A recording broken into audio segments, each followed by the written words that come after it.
from sea to shining sea throughout the solar system and extending to interstellar regions beyond. This is the Kevin Smith Show. Talk radio like nowhere else on Earth.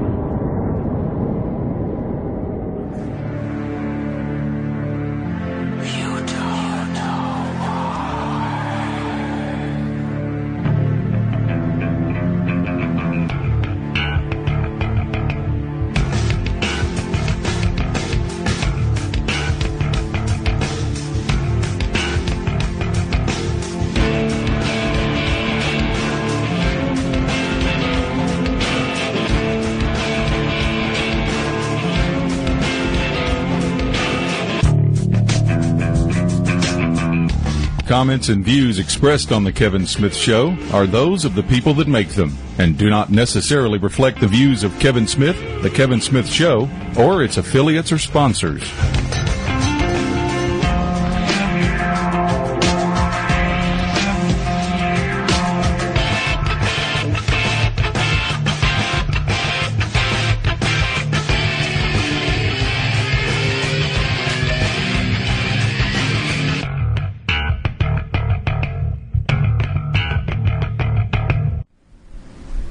Hi, folks, and welcome to the Kevin Smith Show, whoever you are, wherever you happen to be, all around this beautiful place we call Earth.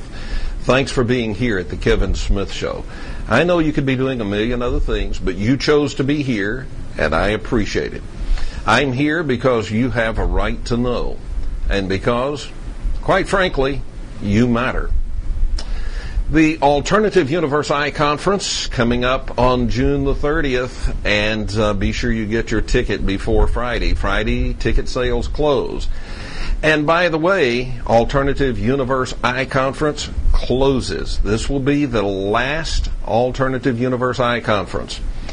We did have two more scheduled, but this will be the last. So this is your last chance to attend one. If you haven't done so, you need to do so. It's $10. I am also well aware that the internet is populated by people, not everybody, but populated by lots and lots and lots of people who absolutely demand everything be given to them free. They have an absolute right to anything and everything for free. Well, I made it as close to free as possible. That's $10. And, if you want to attend, you got to cough up $10. Got 5 great speakers. And if you hear these 5 speakers in any other conference, it's going to cost you $200 for the tickets. And then you have to buy plane tickets and pay for hotels and pay for meals at restaurants and taxis and all that. And so, probably about $1,000. Or you can do it for $10. And I hope you are smart enough to see the value in spending $10 as opposed to $1,000. And if you are, get your ticket. You do that by getting over to my website, click where it says Alternative Universe Eye Conference, and get your ticket. It's that simple. We publish each week here a newsletter. We've been publishing that newsletter since 2000, and it is called the K-Files. It's absolutely free. And I invite you to subscribe if you haven't. A lot of people subscribe and then never click that link in the email they get back that says click the link in order to activate your subscription. And you'll notice if you haven't clicked that link, you haven't been getting the K-Files. And you won't. You have to activate your subscription. Be sure you do that. And then you'll start getting the K-Files each and every week. We have subscribers that have been with us since 2000. So here we are in 2012. People who have been with us now for 12 years must be a pretty good publication. Comes out every week. Be sure you are subscribed. Also, we have here the members community. In the members community, we are 100% listener supported. We don't have any advertising. We do the show that way by choice. And actually have turned down some advertising. But we're listener supported, and if you are a member, that's how you support the show, that and with donations. So if you are a member at $7.50 a month, 25 cents a day is what that comes out to, you get the archives, hundreds and hundreds of shows, thousands of hours, in the archives. You get our video galaxy, you get our forums, you get to watch the show live every night, and lots of other stuff. $7.50. Cough it up and become a member. We'll be back right after this.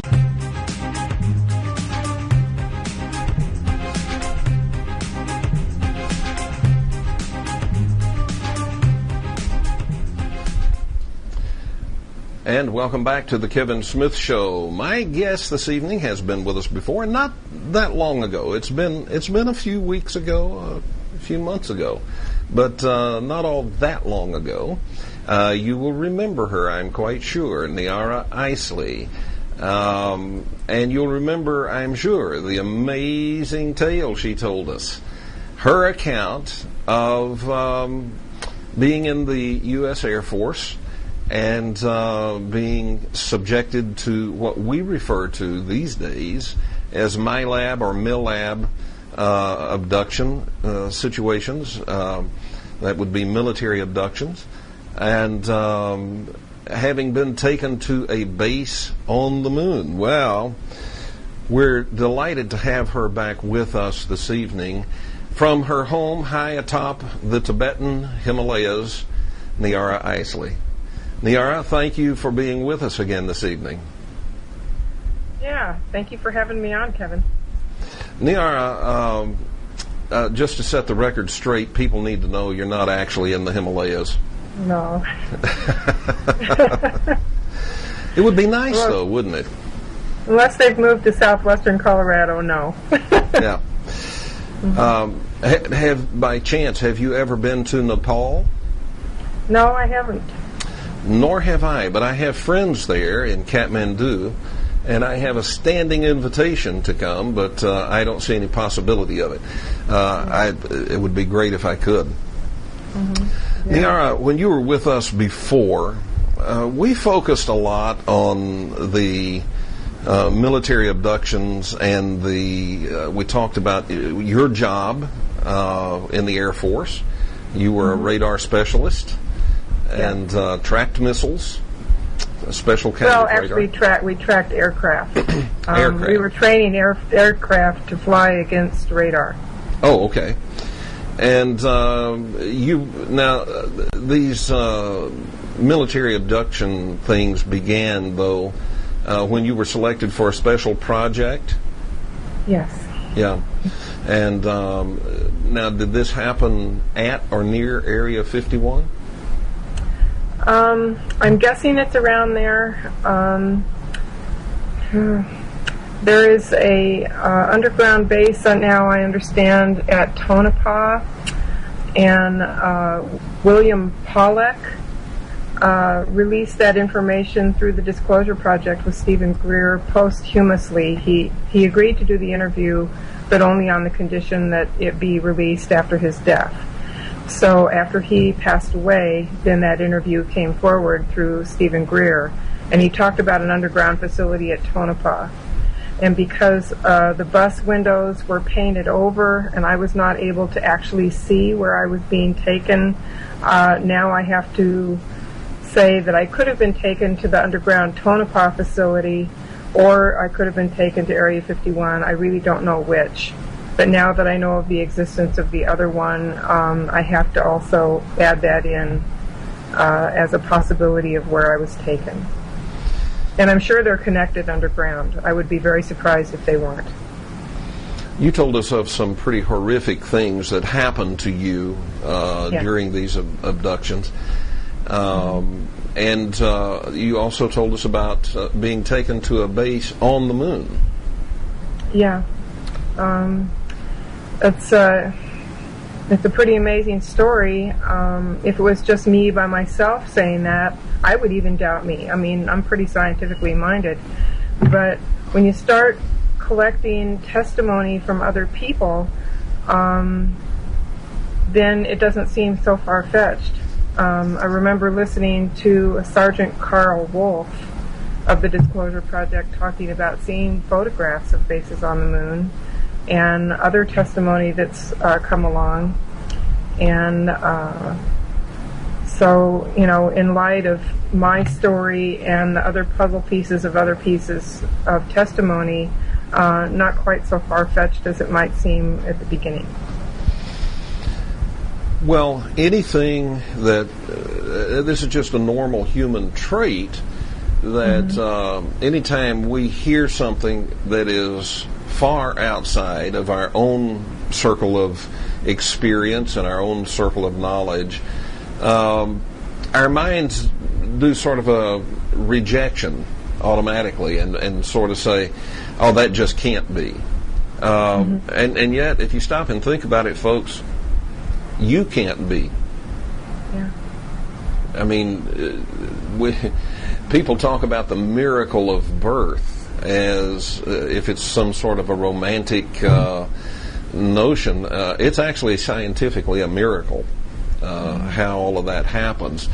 And so, I mean, the probabilities that any one of us would be here on this earth at this time, the numbers are astronomically against it. Right. But here you are. The fact that we're here at all really speaks to the fact that consciousness is directing things. Well, I would think so, yeah. Okay, now, how many times were you taken to this base on the moon? Just one that I know of. Okay. Now, tonight, I want to do something a little bit different. We had to kind of touch on all of that, and we may some more. We'll see. But what I'm really interested in is something I didn't get a chance to ask you last time. These things that happened to you, these military abductions and being taken to the moon, and by the way, did you see extraterrestrial beings there? Yes, I did. Not too much of them, mostly just human contact, but I was aware that they were there. Okay.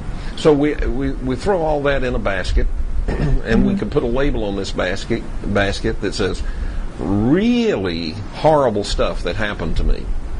Yes. Okay? How much does that play a role in who you are right now, and in what way? Well, I spent a lot of years rejecting it. And I would say that no real healing or resolution was possible until I accepted my experiences.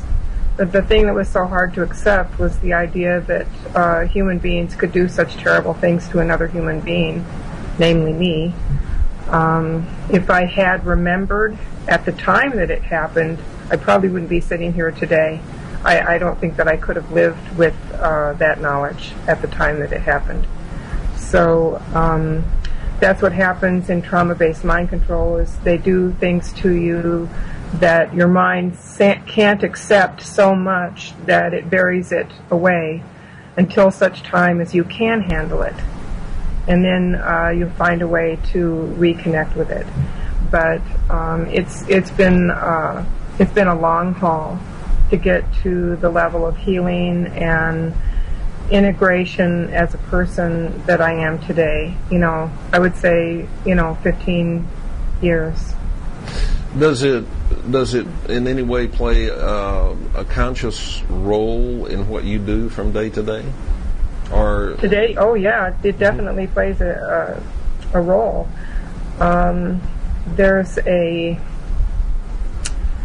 It's called a shamanic process, where in shamanism, you go through a shamanic initiation. It kind of fractures you into a million pieces. So it's the same thing as a trauma. A severe trauma kind of fractures your body, mind, and spirit into a million pieces. More mind and spirit and emotions. And then you're left with having to pick up the pieces and try to fit them back together.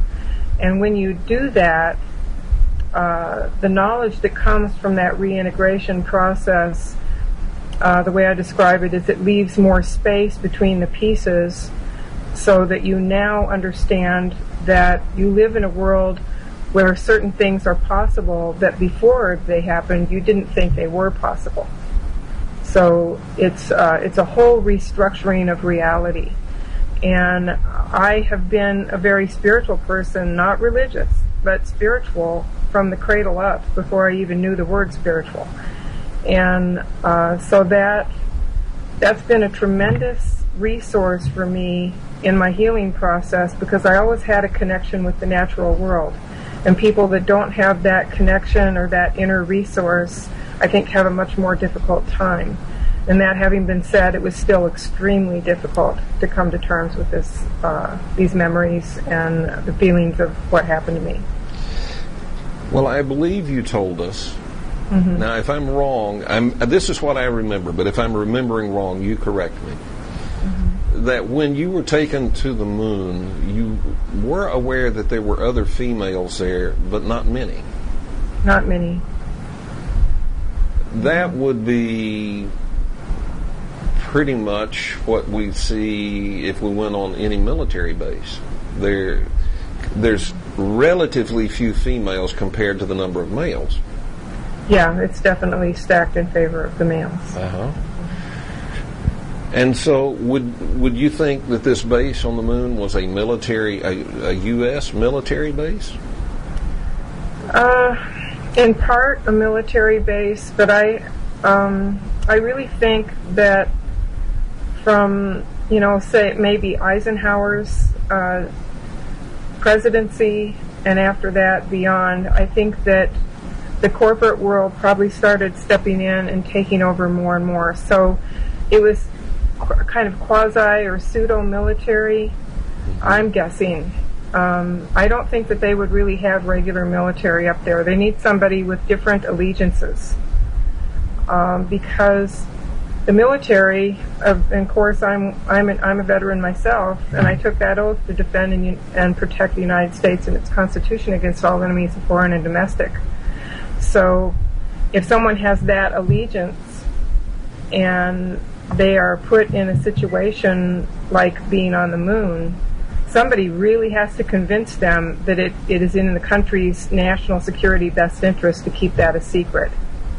But as things have progressed in our society and the way the government has gone, so I actually lump it all together now. I call it the government, military, corporate complex.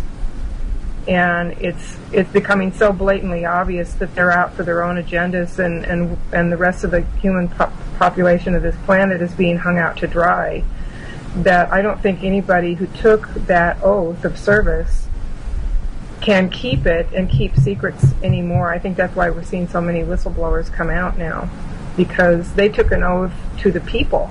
They didn't take an oath to corporations. Mm-hmm. And so I'm guessing that on the moon or on Mars bases that are there, there may be a quasi-military element to them, but I think that they're probably mainly government and or corporate controlled. I've heard it said we have the best government the corporations can buy. Yeah. Yeah, it's appearing, it's appeared that way for a long time, but it's more blatantly out in the open now than it has been. Yeah. Okay, now, what do you think the purpose of that base is? On the moon? Mm-hmm. Well,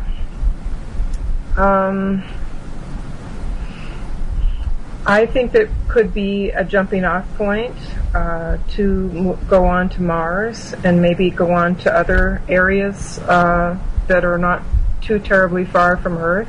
Mm-hmm. And that's just a guess, because I don't know. Nobody told me the purpose of the base when I was there. I was basically used for labor and other not good things, more sexual assault. And so I was really kind of low on the totem pole as far as knowing what was really going on up there. Okay, now, you described for us last time the ship that you were placed on, mm-hmm. and I believe you said everybody had to lay down on the floor. Well, not everybody, just people like myself that were not considered important enough to occupy one of the chairs. Yeah. So you really couldn't see where you were until you got off of this ship. Right. Mm-hmm. At what point did you realize you were on the moon? Well, I think they told me that that's where I was going before I left, and closing my eyes trying to reconstruct the scene of getting off. And this is the thing, one of the things that's come up for me recently is that when I got off the craft on the moon, I believe, we were walked from the craft to a building, and I have this impression of looking up and thinking, there's not supposed to be air on the moon, but it doesn't look like I'm in an enclosure and I'm breathing. So now I'm wondering, is there atmosphere there, either artificial or natural? Were you frightened? Yes, very, very frightened. Were there any other females taken on that trip? No, there weren't. Okay. How many males were taken? There were 2 other males of a similar status to me. They were being taken up there to be used as labor and, certain things like that. Mm-hmm. Did they appear to be frightened? Yeah. Mm-hmm. Yeah, we were all pretty frightened. When someone puts you in a position where there's guns everywhere, and you don't have the guns, but they do, and they're telling you this is the way it's going to be, and you're not to do this, and you're not to do that, and they're threatening you at gunpoint from time to time, then, yeah, you're scared. Mm-hmm. You're afraid for your life. I can well understand that. Yeah. Okay, now, you stepped off the craft. You realize you're on the moon. Was there anything in you that said, oh my God, this is not possible? Well, I guess I thought that it was possible because I was there. The thing that seemed not possible to me was I always heard that the moon was a barren rock. Yeah. This just kind of a dead body in space. But that wasn't the impression that I got. It's like for a long time it was really hard for me to open up to the idea that there may be atmosphere there. Mm-hmm. Because I had learned my whole life that there was not atmosphere and that it was just a big dead rock in space. But now I'm wondering if there is atmosphere there. Oh, there's atmosphere there.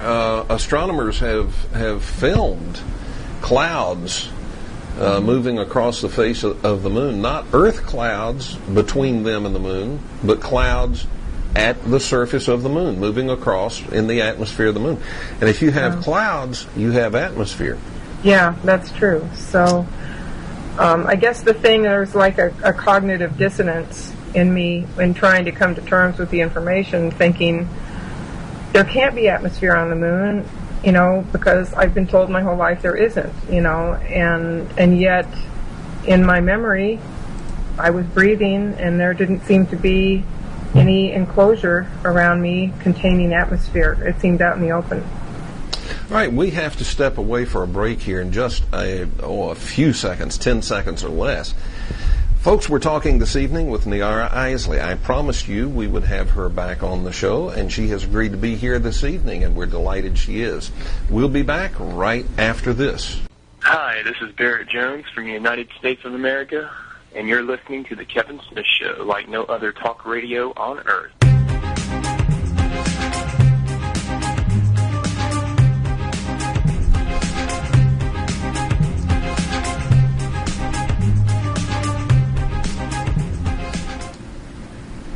All right, welcome back to the Kevin Smith Show, and my guest this evening, Niara Isley.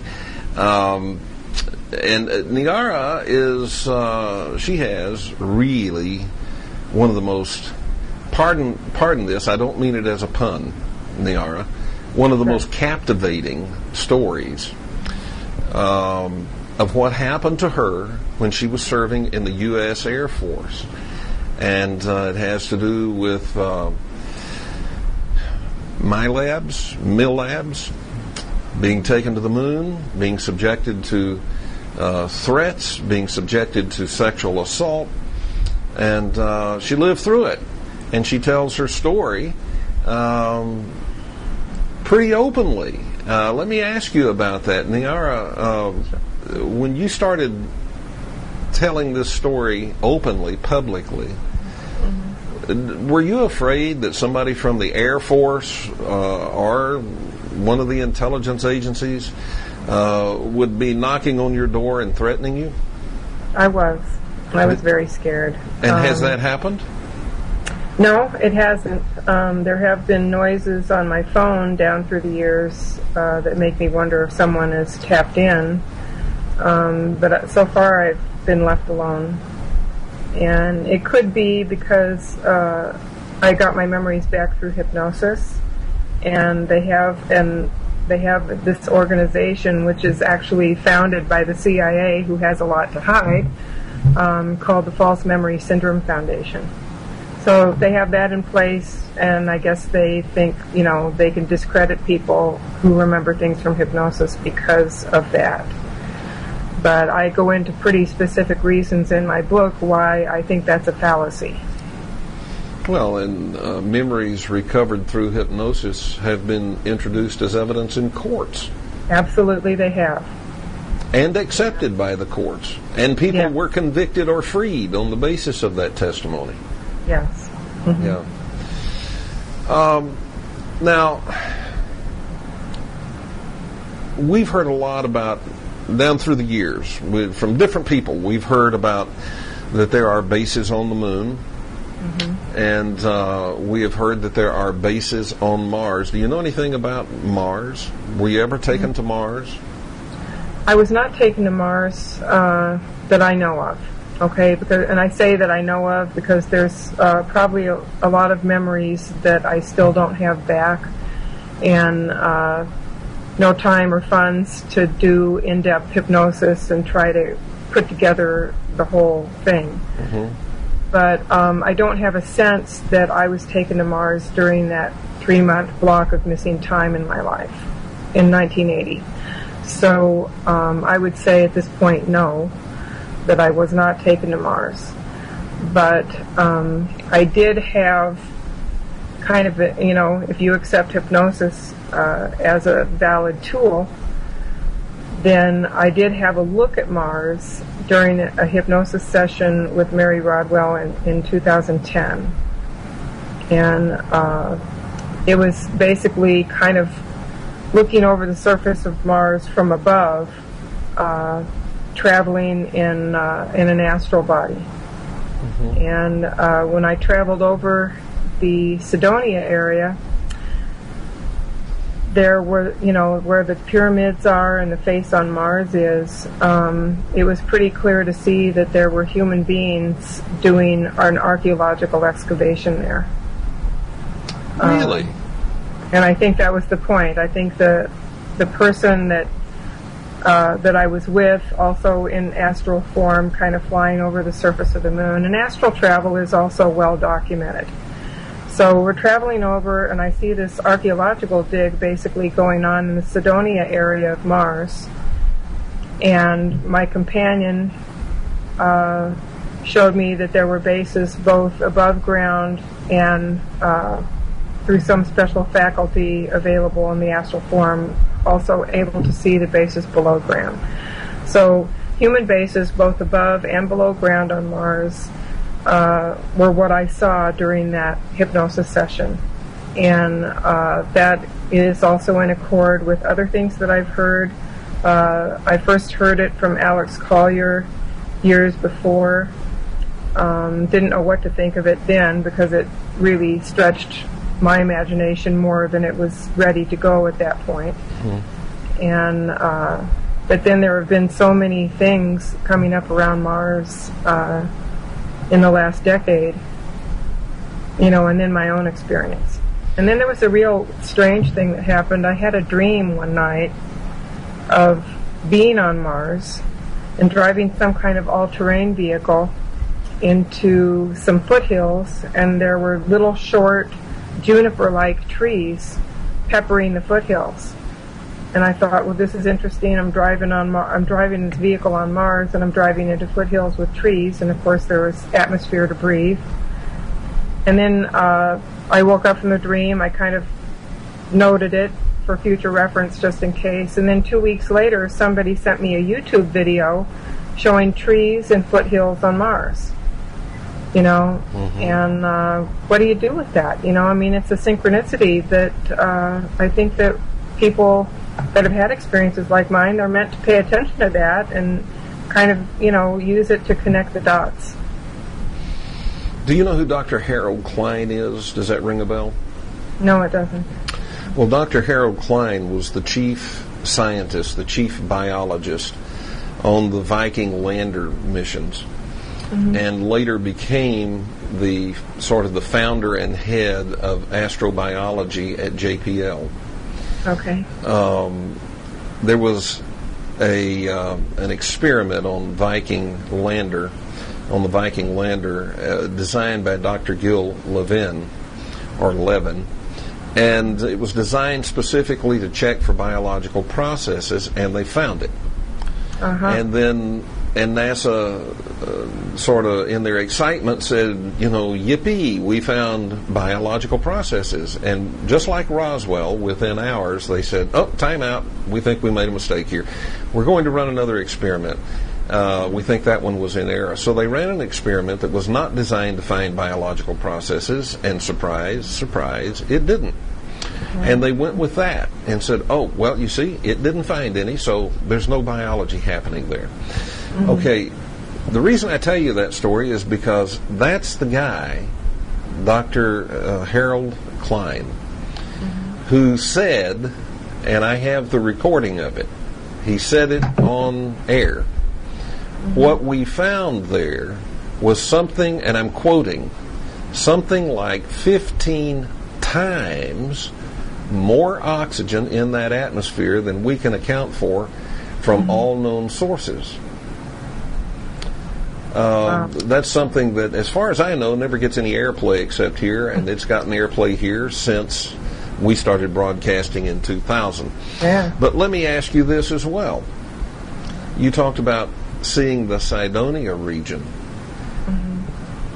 What would you say if I were to tell you that in 1998, NASA held a workshop at Los Alamos and had scientists from both military and private industry come to this workshop to plan a water drilling mission on Mars in the Cydonia region? Wouldn't surprise me at all. Yeah, well, they did. And I reported on that in 2000 when we first started the show. And I, at that time, had a copy of their notes from their workshop. Now, the reason I had it is because they put it on the internet. And, of course, after I gave the link out and everybody started going there, they took that off of the internet.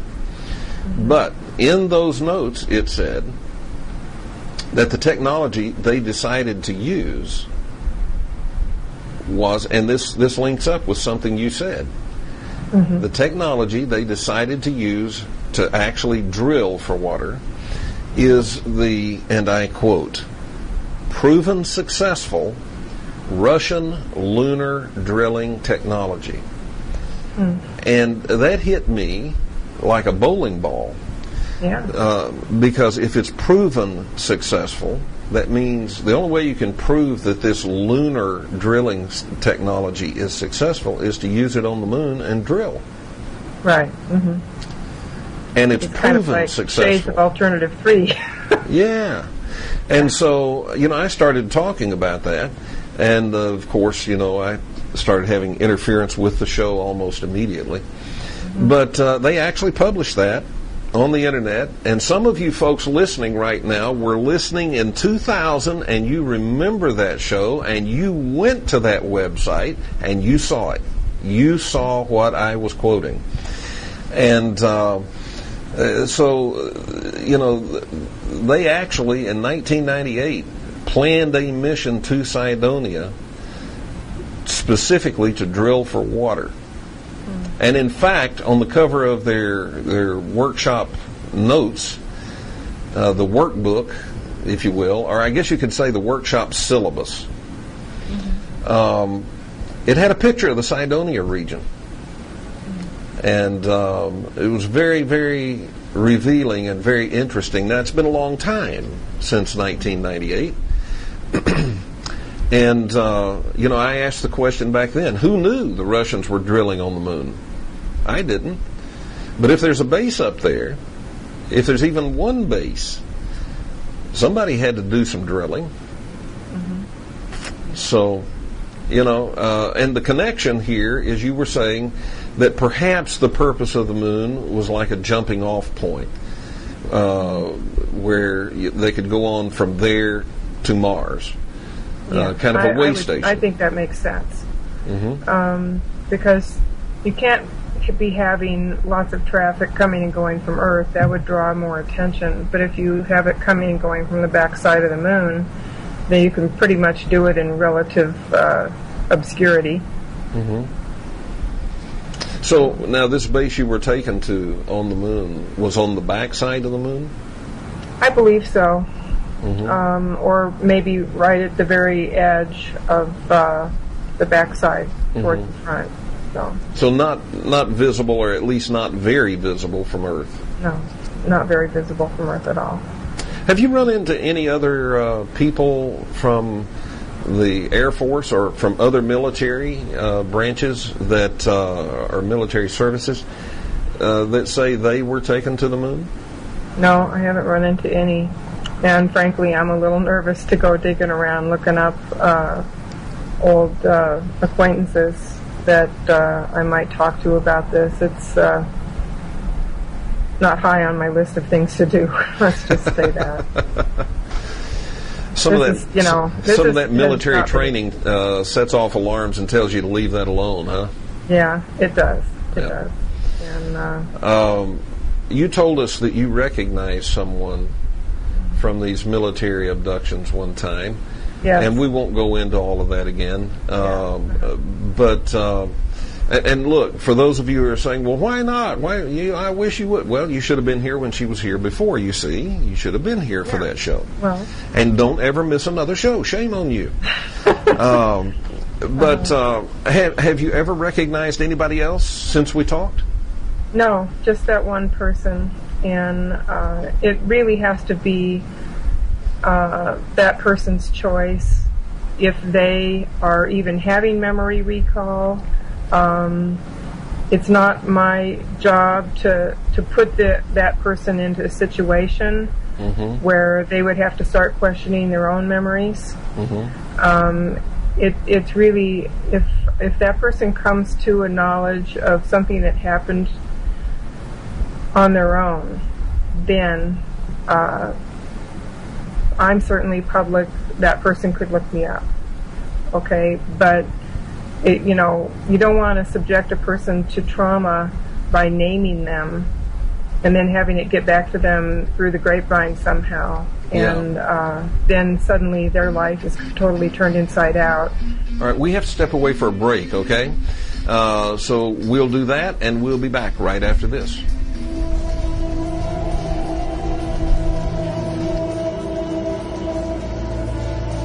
Program SETI, you know this program. Mm-hmm. We try to contact with somebody there, or to have a contact with somebody.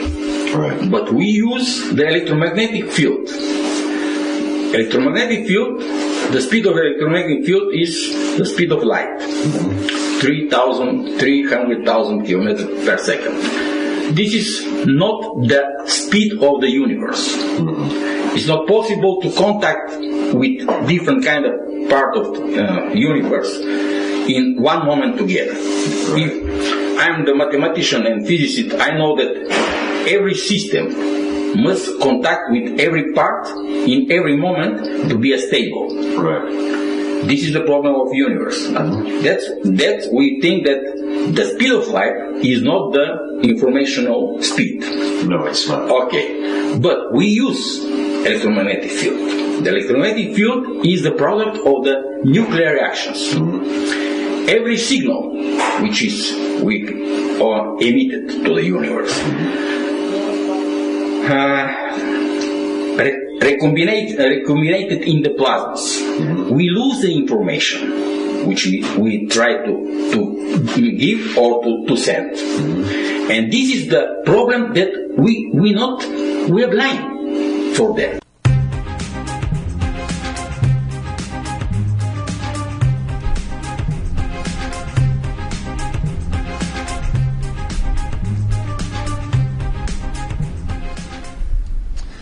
And you are listening to The Kevin Smith Show. This is The Kevin Smith. My guest this evening is Niara Isley, former U.S. Air Force, and talking about some very, very bizarre things, horrific things, that happened to her when she was serving in the U.S. Air Force.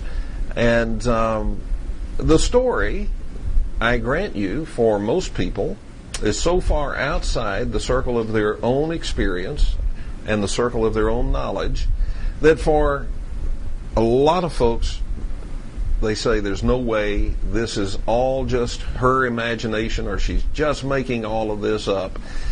And I know, Niara, you probably have run into folks who have that opinion. How do you handle that? Well,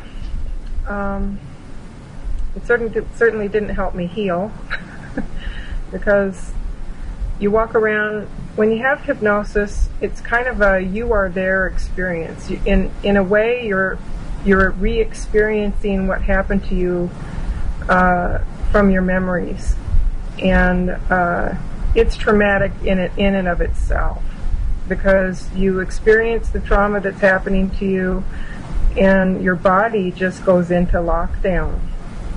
And to me, the body has its own truth to tell about things you experience under hypnosis.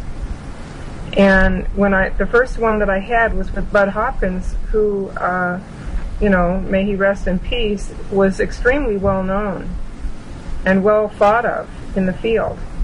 And I remember when he did that first hypnosis with me, he tried to lead me away from what I was experiencing.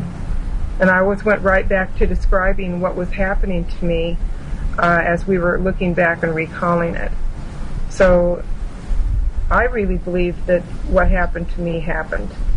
The only problem that I had reconciling it was understanding that there are people out there that can be that cruel and that inhumane to another member of their own species. That was the hardest thing to reconcile. That just about broke my heart because I really didn't want to believe that people could be that cruel. But now I understand about people with personality disorders who just aren't wired for empathy or compassion at all. Narcissists and people with sociopaths or people with antisocial personality disorder. It's a whole group of disorders called cluster B disorders. And I've worked in the mental health field. I have a bachelor's degree in social work. And it's these personality disordered individuals, they don't think anything is wrong with them, so they don't seek help. But what they do, they like to have power and control over other people. So, and narcissists in particular are extremely charismatic and extremely magnetic and can put a really good face out there to the world. And so they get elected to high offices in government, maybe even president. They make it to the tops of corporations, and then once they're there, they are hell to work under. Mm-hmm. Because they just aren't wired for compassion. They just use people up. And then if they use you up and you're not good for anything anymore, out you go, and then they get somebody else in there that they can use until they use them up. These are people that barely qualify as human as far as I'm concerned. They're psychopaths. Well, I don't disagree with that. And your testimony of what happened to you, basically, I mean, I don't want this to sound crude, mm-hmm. but because you're female, they viewed you as a tool or a piece of machinery. Yeah. Mm-hmm. And I mean that by itself is horrific. I mean it's beyond. Well, it's not beyond my imagination. Mm-hmm. It's beyond my understanding. I mean, I certainly, I don't even have to imagine. I was a cop for years. I dealt with people like this, and I know they exist. But it's beyond my understanding as to how do you get that way? Yeah. Well, they say that, I've looked into it pretty thoroughly, and they say that usually it's something in the upbringing that a child is like over-praised, over-coddled until they're like this self-centered little monster. But I wonder if there isn't, if reptilian bloodlines are part of humanity, then maybe dominant characteristics from that part of our genetic heritage are more dominant in these individuals, and they're just more aggressive and more opportunistic, and they just aren't wired. They aren't wired for empathy and compassion. Well, the human genome does contain genes that we have in common with reptiles. Yes, it does. And so I guess it could make sense that if those are expressing themselves more dominantly, then that's what you would get. I just throw it out as a possibility. I don't know it for absolute certain, but I just think it's a possibility. The Pentagon had you can find this on YouTube, and for those of you who subscribe to the K-Files, it was one of the videos we linked in the K-Files several weeks back. But the Pentagon had a presentation that was videotaped and made it out to YouTube, where this scientist was giving them a presentation about what did they call it? The fun, I think they called it the fund gene, standing for fundamentalist, where there's this particular gene that seems to be more expressed in people who are religious, and they've come up with a way to put it in, they have I guess you could call it a vaccination or genetic treatment. They can put it into the chemtrails and spray it over a population and get rid of all of their religious fundamentalism. I mean, they were talking about it quite seriously and proposing to the Pentagon that it be done. Wow. And people from the Pentagon were asking questions of this guy and getting answers. In my opinion, quite horrific. Let's say that consciousness is organizing stuff, because you mentioned you think that's the case. Yes, I do. Okay.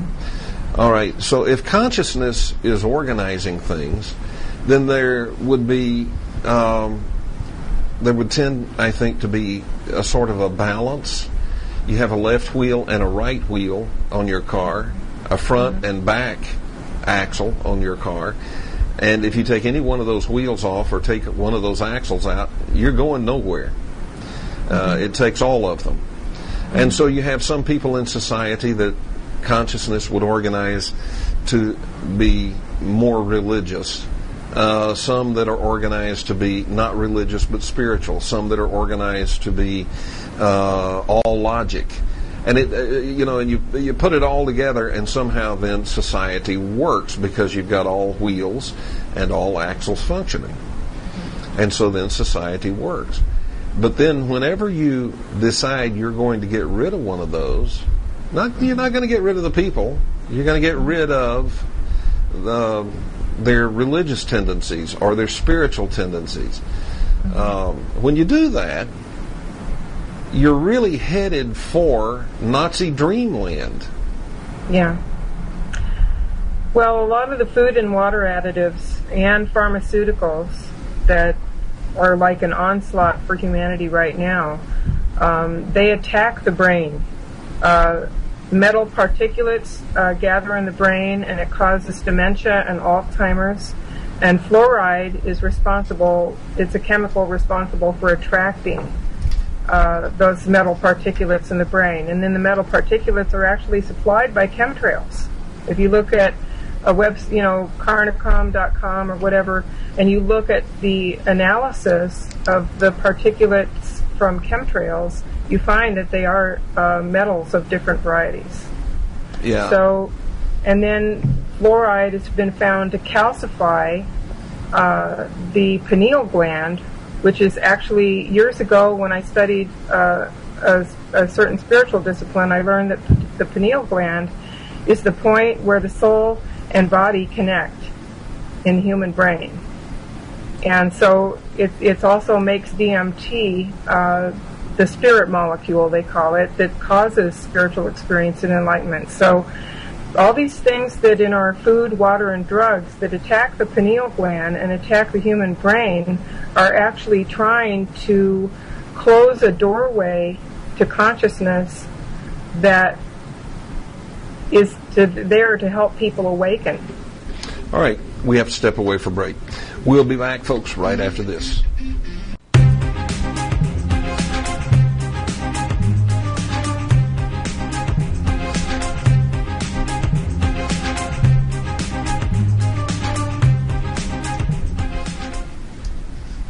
All right, welcome back to the Kevin Smith Show, and for those of you joining us just now in this second hour, welcome aboard. I'm delighted you are here.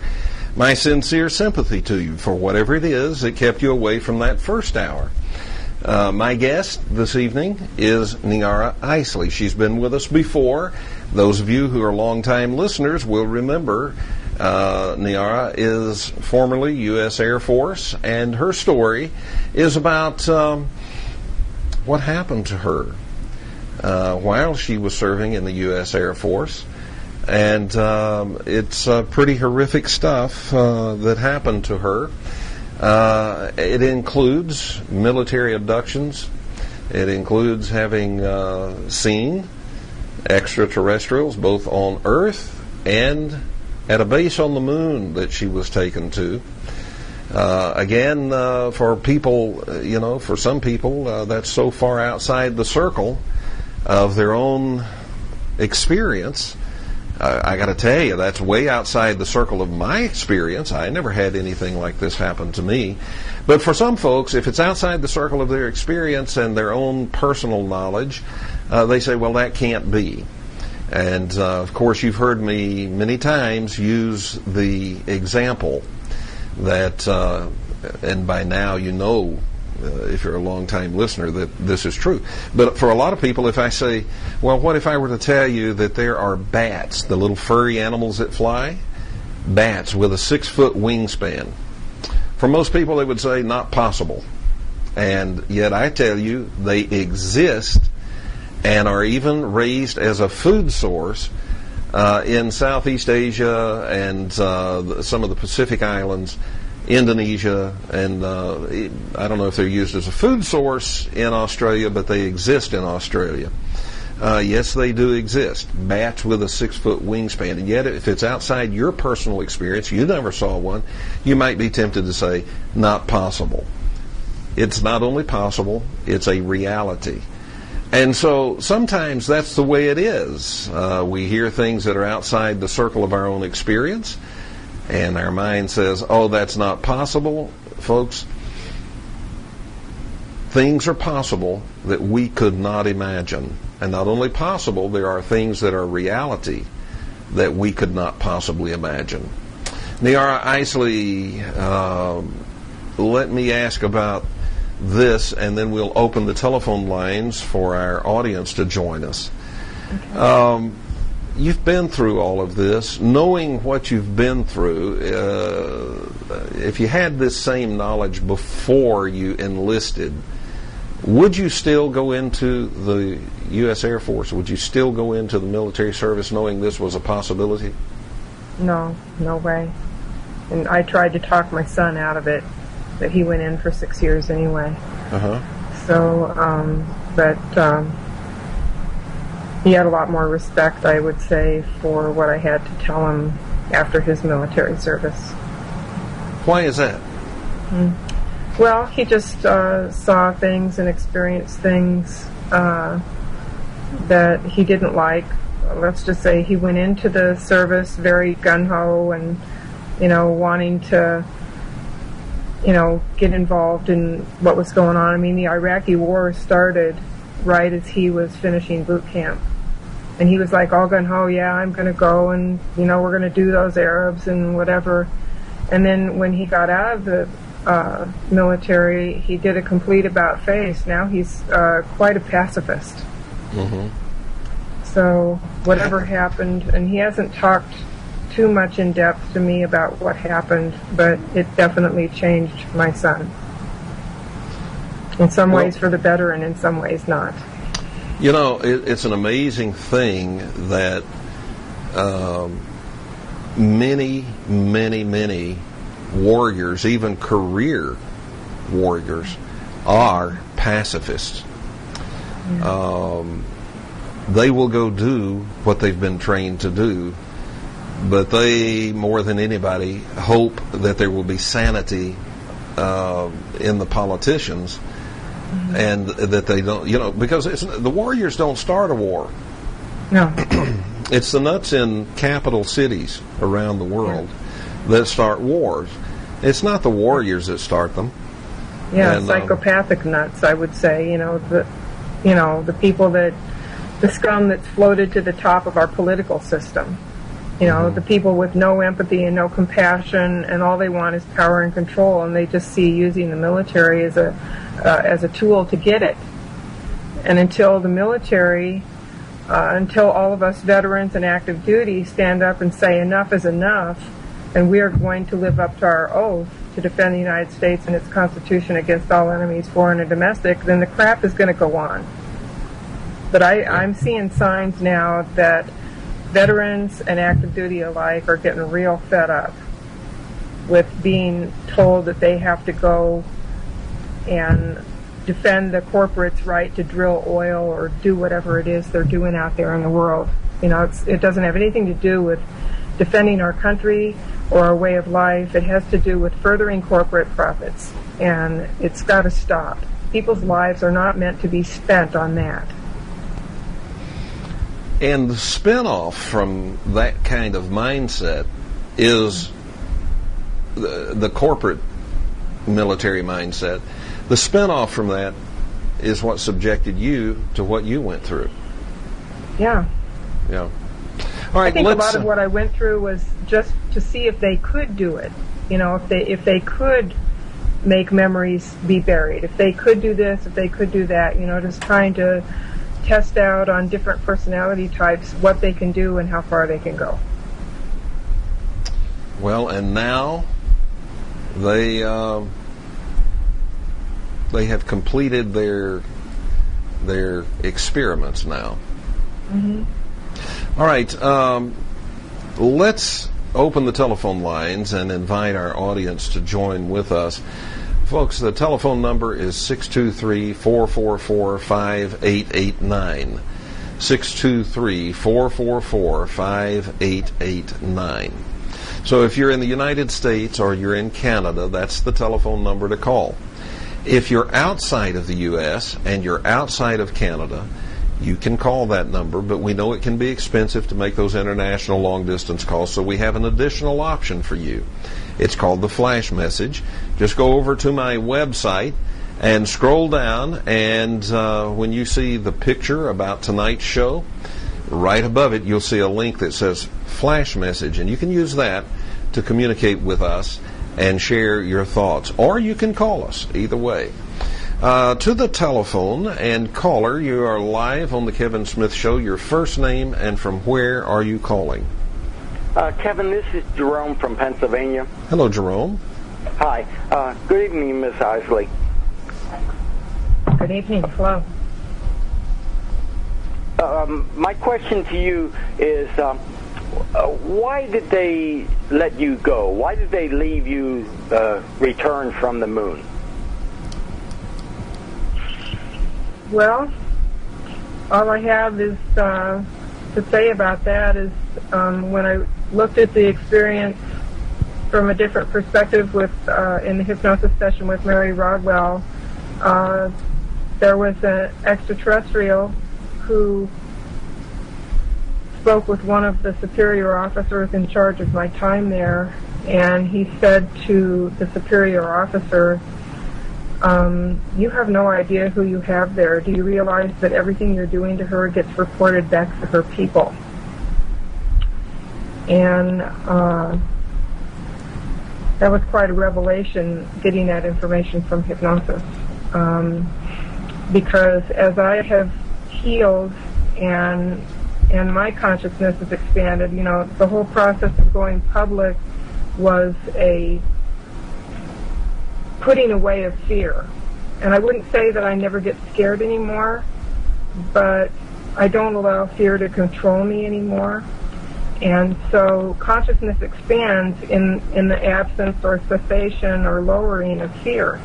And as I have been involved, the whole story's in my book. It's way too long of a story to tell right now, but just suffice it to say that I've come to think that I'm one of those ET wanderers who took on a human incarnation specifically so that my people can understand what it's like for an individual human down here under challenging circumstances. And I have actual memories of going back on the ship in my astral form and going into a chamber that's like a glass tube. They turn it on, sound and light waves go through, bounce back and forth in that tube, pass through my astral form, and my whole Earth experience is uploaded into the ship.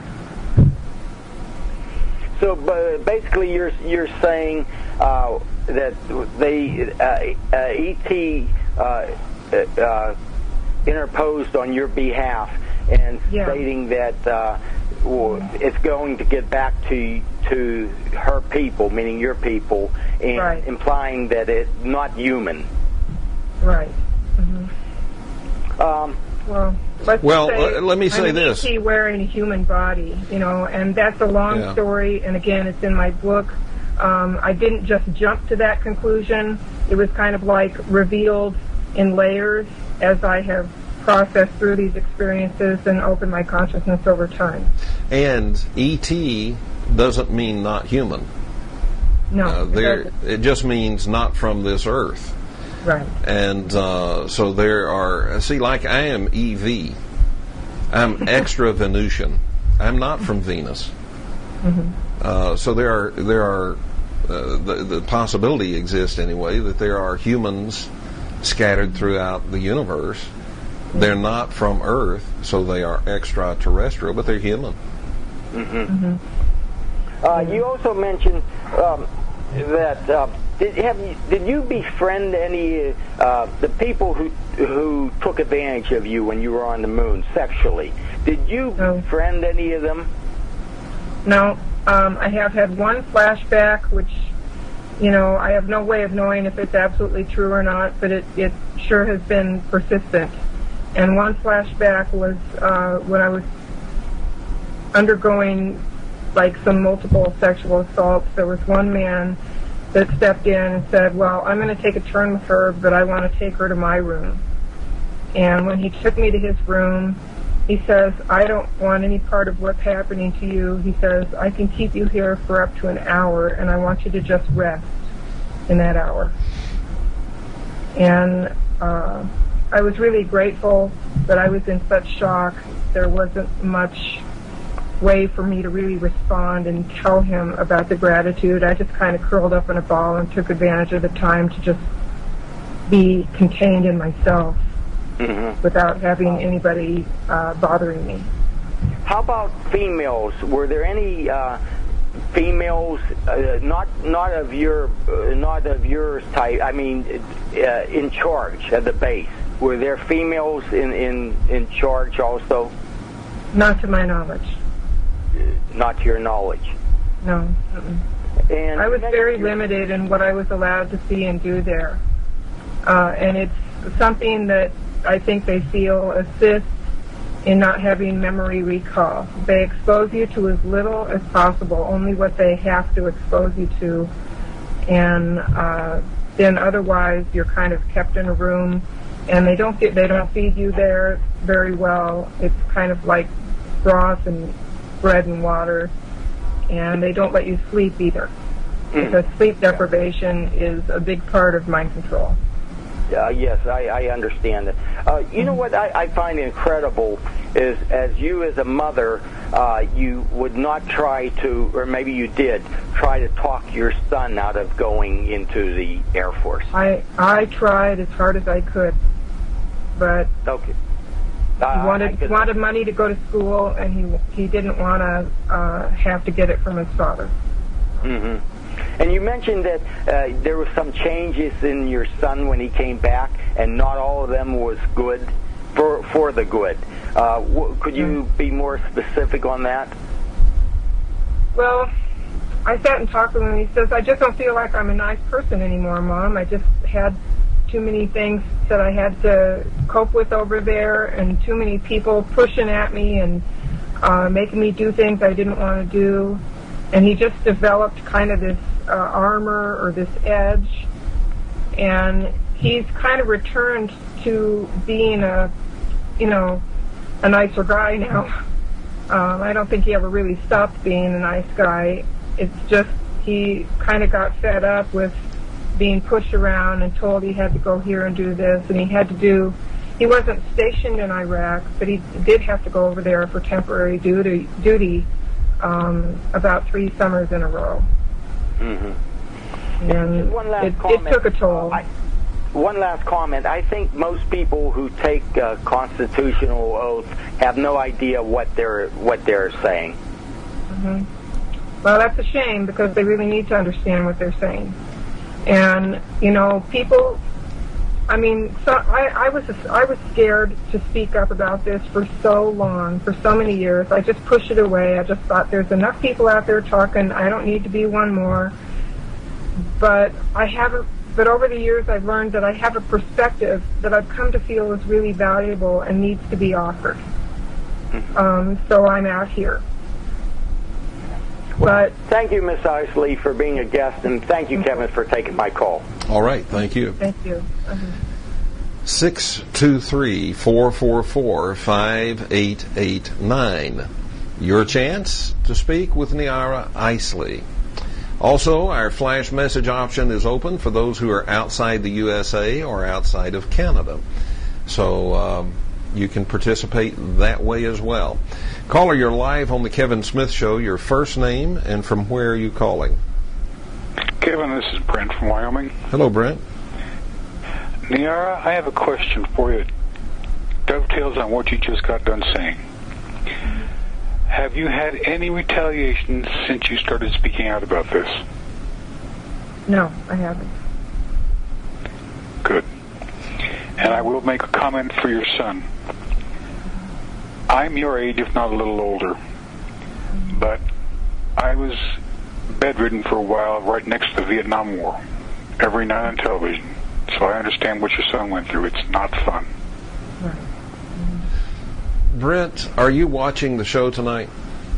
Yes, I am. Have you noticed that since we came back from that break at the top of the hour, her video and audio has been breaking up? Yeah. Breaking up. Yeah, somebody's interfering with her signal.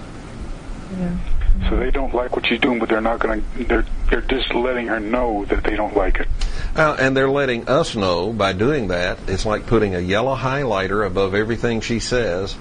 They're letting us know that's what we need to pay attention to. So I want to thank the morons getting the government paychecks that are doing that. Thank you. However, Kevin, just a second. Yeah. It might be a moron trying to draw attention to it. Well, it might be. It might be, but either way, I appreciate it. Thanks very much. We appreciate all the help we can get from you guys. Brent, thanks for the call. Yep, goodbye. Yeah, they don't seem to learn that fact that when you disrupt a show, and they're not really disrupting it. We can still see you, and since I've started talking with you, it has gone away pretty much.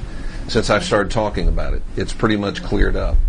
But you guys, you never learn. You never learn. I appreciate it. You boost my ratings every time. Thank you. Caller, you're live on the Kevin Smith Show. Your first name and from where are you calling? This is Mike from Kentucky, Kevin. Hello, Mike. Yeah, Miss Isley, a question. When did Serve and Protect become be served and need protection? I'm sorry, I didn't quite understand the question. I say, when did the motto "serve and protect" become need to be served and the need to be protected? In other words, what gave them the right to turn on you like that, who are an enlisted person doing your job, and they turn on you? Well, okay, give her a chance to respond. In some respects, when you sign up for the military, you become government property.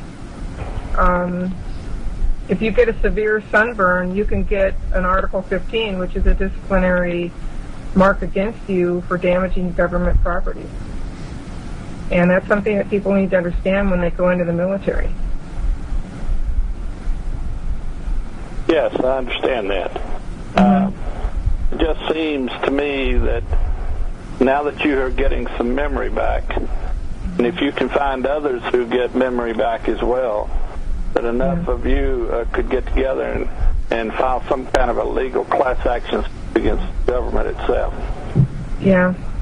Well, that's a possibility. I would probably forego a class action lawsuit in favor of government disclosure, because disclosure is something we all need on this planet. UFO secrecy is free energy secrecy. I've known that for many years, and then Foster Gamble came out and put it in his film Thrive. And we really need, if we're going to have disclosure, then right alongside the disclosure has to be a very strong, well thought out amnesty program, so that people feel free to come forward and offer whatever part of the military government corporate complex they've been involved with, without fear of repercussion. And there have to be panels set up to hear each case on a case-by-case basis and try to determine psychologically and other ways, legally, how many people actually participated from because they enjoyed it, or whether they participated in it because they were under threats of coercion. You know, all these things have to be determined. And, you know, reparations should be made to people like me, and that should be part of the disclosure process also. But we can't be going into an eye for an eye and a tooth for a tooth kind of situation, because that's just going to leave the whole world blind and toothless. Well, you're aware, though, that money doesn't repay a debt like that. It absolutely does not. People that are behind all that are building up some karma that's going to be with them for a long time. Absolutely. No getting out of that. That's correct. Thank you for your time, for being back on the show again, and Kevin, thank you for answering the call. All right. Thanks for calling. Thank you also. We have a break coming up here in about a minute and a half, a little less than a minute and a half. So let me ask you about this. You said if a service member gets a severe sunburn, then they can actually be court-martialed for that. No, not a court-martial. They get a disciplinary action called an Article 15, which is, you know, it's fairly minor, but it does go on your record that you kind of damaged yourself. And then they send you to the southern suburbs of hell, which is Iraq in the summer. Mm-hmm. And if you get a bad sunburn out there in that desert doing what they sent you to the desert to do, you can be in trouble. It's possible. I don't know if they've done the rules for Iraq or not, but seeing how it's in the sun. But you have to be careful. You have to use your sunscreen or wear protective clothing and hats and things like that, and make sure that you don't damage yourself. Wow. I bet that is something a lot of people were not aware of. I was not aware of that. But, you know, you see these people, these soldiers in Iraq, and, you know, it's like 130 degrees out there, and they're wearing these long-sleeve BDUs. For those who don't know, some people call those fatigues. It's battle dress uniform. I can tell you from being in East Timor, sometimes that's the coolest clothing you can possibly wear, just to shield yourself from the sun. We'll be back right after this.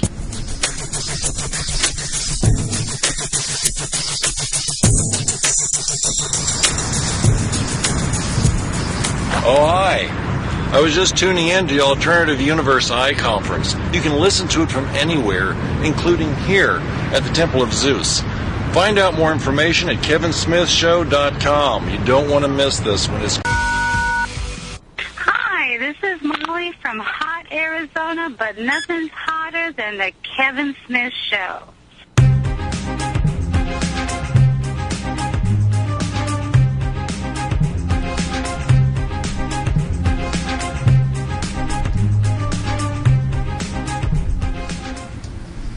And welcome back to the Hot Kevin Smith Show. And we were talking about hot conditions and, sending our troops into our service members, all types of service members, into these places. And if they get a severe sunburn, they can be Article 15'd. That means they can get disciplinary action taken against them. And I was saying that, you know what? I spent 2 years in a place where it didn't get down below 100 degrees at nighttime most of the time, and out in the blazing sunshine in the daytime, the coolest thing you could wear is those long sleeve battle dress uniforms. That's what we were issued. We also had some pullover t-shirt type polo shirt type uniform shirts, and we'd wear those sometimes. But I'll tell you, when the sun was blazing, which was most every day, best thing to do is to cover up. And it was hot, but not near as hot as being uncovered. We have a caller on the phone, so let's go to the telephone. Caller, you're live on the Kevin Smith Show. Your first name and from where are you calling? Kevin, this is Rusty from Michigan. Hi, Rusty. Hi. Miss Isley, how do you know whether you was in your real body or in your astral body when you done your travels?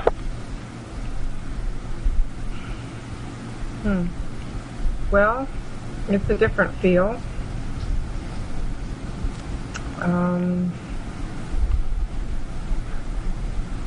The astral travel for me usually happens at night when I'm asleep.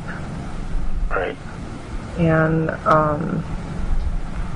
I wouldn't even really have known anything about it except a couple of times waking up suddenly.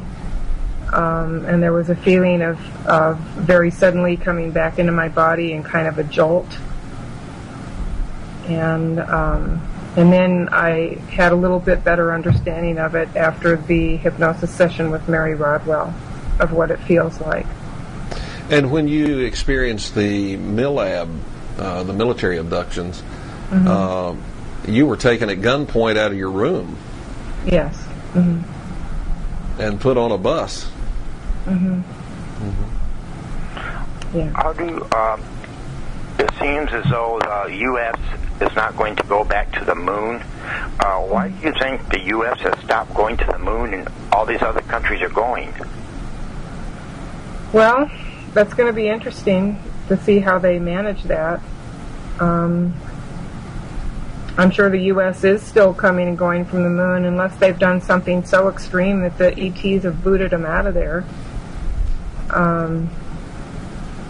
My impression of the ET human relations on the moon from my session with Mary Rodwell was basically that they're allowed to, the human beings are allowed to do pretty much whatever they want within certain parameters, but there are extremes to which they are not to go. And if they went beyond those extremes, then they could very well have been told to leave, pack up and go. Okay. And I have no idea whether that's actually happened or not.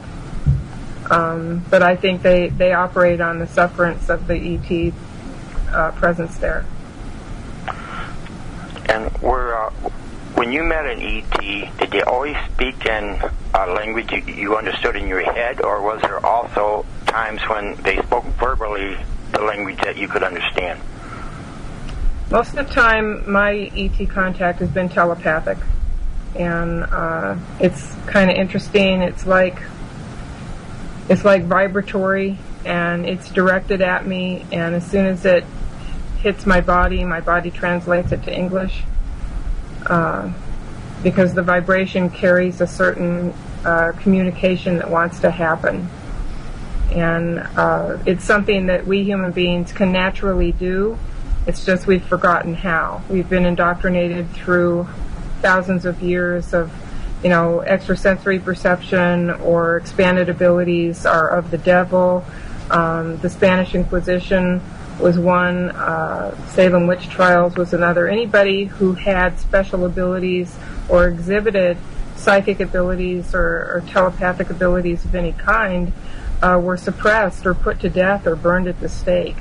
So people learned to suppress their abilities, and that's a faculty that we need to get back. And I have gotten it back to a certain degree, and I'm working all the time to increase that. And I have some information again in my book about that. And the book is going to be called Facing the Shadow, Embracing the Light, and I'm planning on having it out this fall. Alrighty, I'll have to get that. Thank you. Okay, thank you. Thanks for the call, Rusty. He brings up a very good question, though, for those who have not walked your path and have not experienced what you've experienced, and that is, how do you distinguish between what is astral and physical? Mm-hmm. And I think some people would phrase it, how can you distinguish between what's real and what's a dream? Personally, I think a dream is a real experience. Mm-hmm. It's not a physical experience, but it's real. And I think everyone listening can relate to the fact that you have had dreams in which something really frightening happened, and you woke up and you were in a sweat and your heart really was racing. Yeah. Mm-hmm. So it was a real experience, but not in the physical. It was a real experience. Yeah.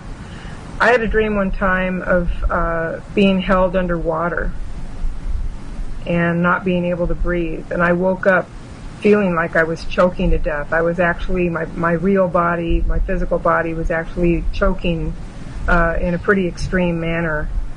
And I often wonder now if somebody psychically had pinched my windpipe closed while I was trying to sleep. Could be. With psychokinesis or something. But that was very extremely unpleasant and extremely frightening.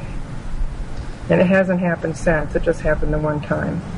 If what people say is real, if it's accurate, and that is that we are not a physical being, we're a spirit having a physical experience.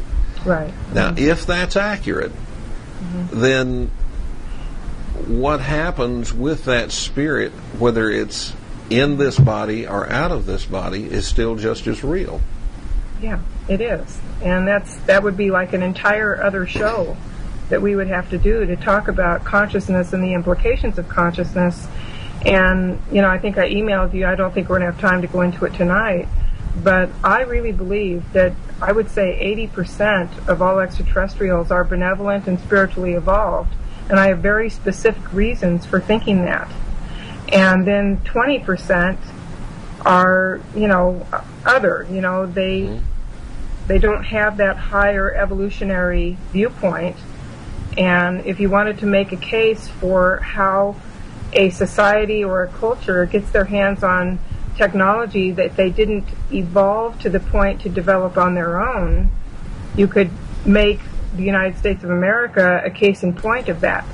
They've chased down extraterrestrial technology. They've had crash retrievals. They've had, some interface with a certain ET species, and have gotten the technology, whether they had to beg, borrow, or steal it, or pilfer it some way. and they have turned it to weaponizing, and they're using it for a power and control agenda that is not spiritually evolved.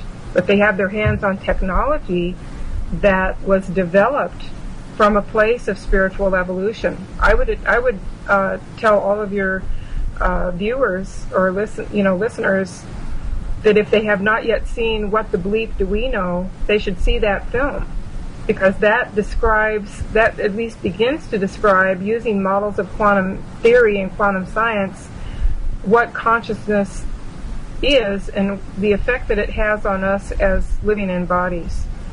And if this is what we're learning about consciousness, and by the way, what they're discovering in quantum physics is also what sages and mystics have known down through the ages, who are spiritually realized. So now we have quantum models that are actually supporting what the sages and the mystics have been telling us for hundreds of thousands of years. So that's why I think 80% of ETs are almost certainly spiritually evolved and benevolent.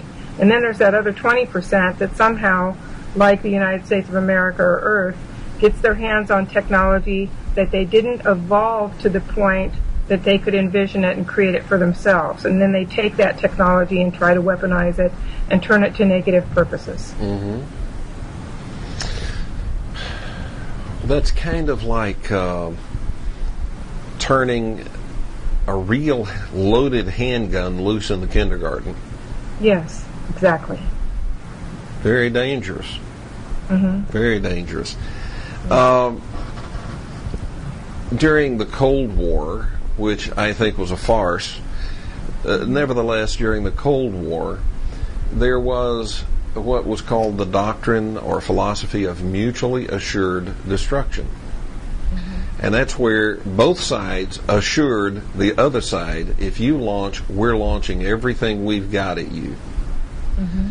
And so both sides knew that if one missile launched and one atomic weapon went off in the other side's territory, if that happened, mm-hmm. all the weapons the other side had, the nuclear weapons, were coming back this direction. Mm-hmm. You know, that's something like karma.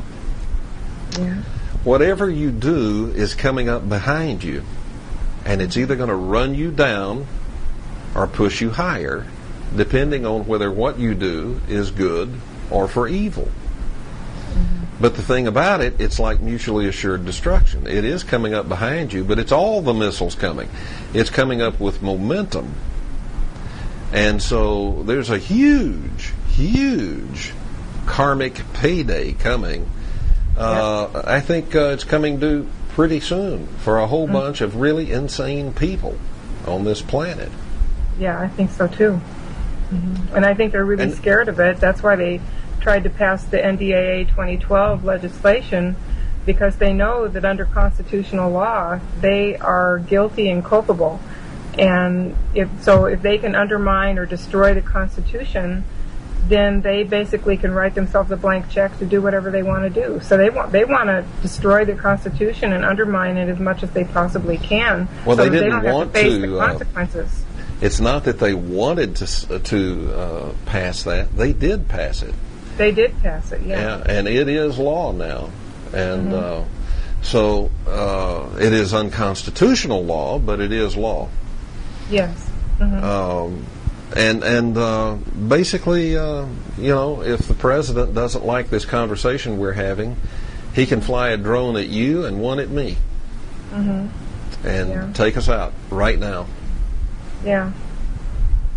But when you know that your consciousness inhabiting a body, you know that whatever happens to the body is not going to be the end of you. Mm-hmm. And that's really a thought that sustains me in all the things that I'm doing. Is that no matter what happens, I am going to be okay. Yeah, and freedom is a state of mind like that too. Mm-hmm. I mean, no matter what they do around me, I'm still free because I think myself free, even if they lock up the body. Mm-hmm. That's right. But what do you spend your time doing now? Well, I'm working very hard to finish the book and get it edited. The writing you know is done what? I asked you editing. that question just as the break took over. We'll get the answer on the way back, okay? All right, ladies and gentlemen, we will return right after this.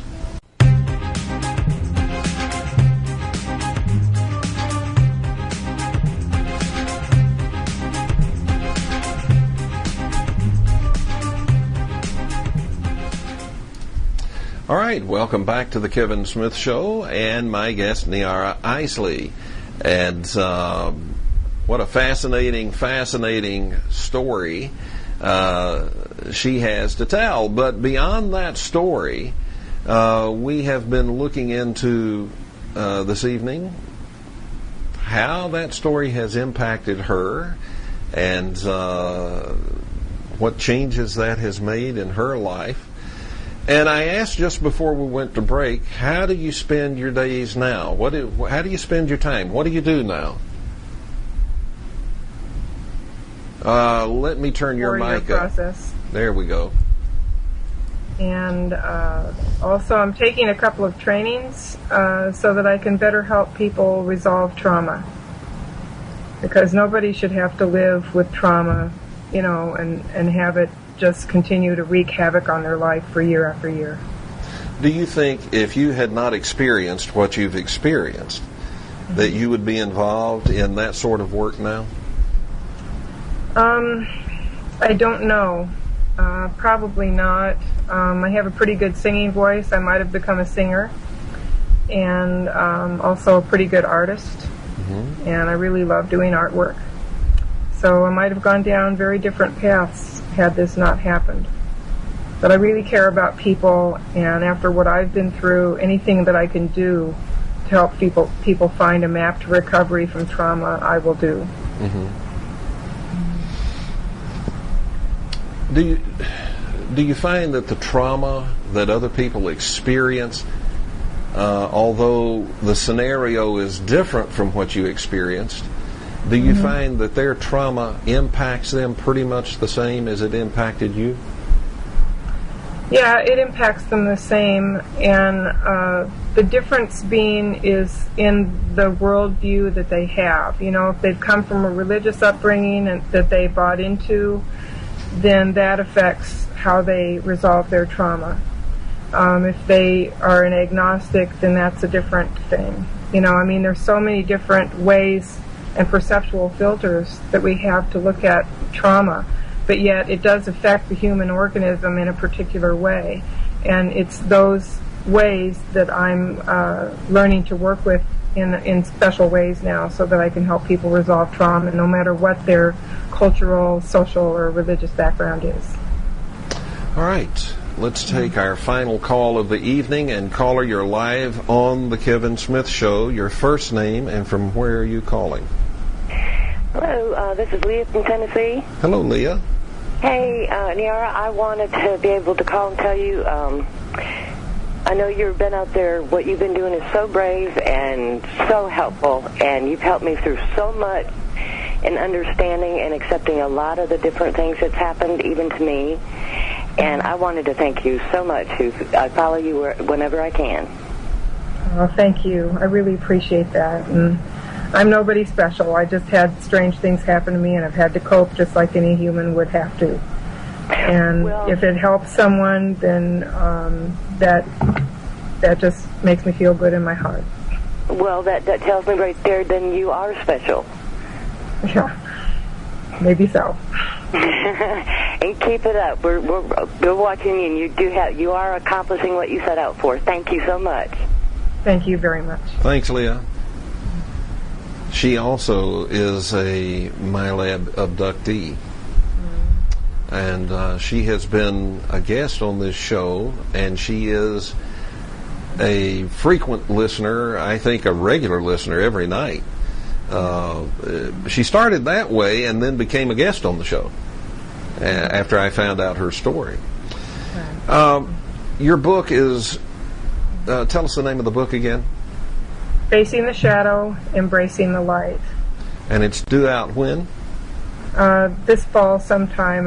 I'm working hard, to try to finish these training certifications in addition to editing the book. So right now is really crunch time. It's really a busy time. But I really am very committed to getting the book out by this fall. And it will have a Kindle edition and it'll have a print edition. Okay, and now from the title, I would assume this is a book that goes into coping and processing trauma. Yeah, it does, and it also contains a lot of spiritual awakening that happened to me as I was moving through processing the trauma and having to kind of enlarge my whole paradigm of the universe I live in. There has been a definite spiritual awakening. And in my early life, I was as left-brained and analytical as the best of them. But I have had to completely shift into a more intuitive approach to life that is working really, really well for me. Well, that's good news. Mm-hmm. We like to hear that things are working well for people. I have a little saying, when you go to the checkout at any store, almost always they'll ask you, how are you doing? And or at least in this part of the country, and they find everything you need? Yes. Are you doing okay? And I usually say, yeah, I'm doing fine, but that'll pass. Don't you worry about it. Yeah, sometimes they ask the question and you wonder, well, do they really want to know? Yeah. But, it always surprises them and they chuckle because they're not expecting that. But the flip side of that is true. And how are you doing? Not so good. Well, don't worry about that. It will pass too. Just because we're not doing good right now has no bearing on how things will be tomorrow. And it's kind of how we process that and what we decide about it. On the website, on my website, we have linked to your website. Folks, if you go to the website, kevinsmithshow.com, scroll down, and you'll see the picture about tonight's show. Right under it, it says guest info, and if you click that, it opens up another little window that has information about Niara Isley, and it has a link to her website. But why don't you give us that web address, Niara? It's encounterswithhealing.com. Encounterswithhealing.com. Yeah.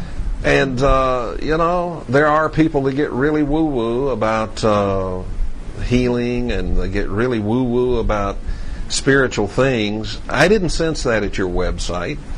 No. And, folks, I'm not woo-woo. And yet, I can tell you, karma is real. Dharma is real. If you don't know what that is, go look it up. And it's not just the name of a TV show either.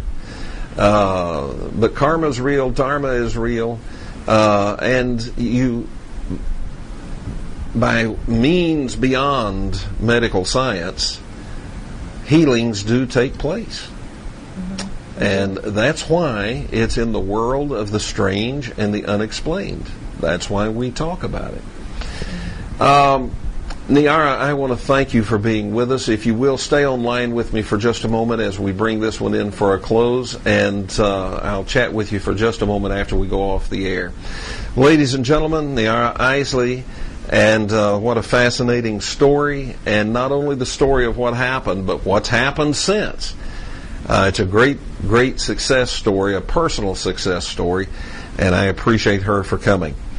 Tomorrow night, my guest is going to be none other than Peter Lindbergh.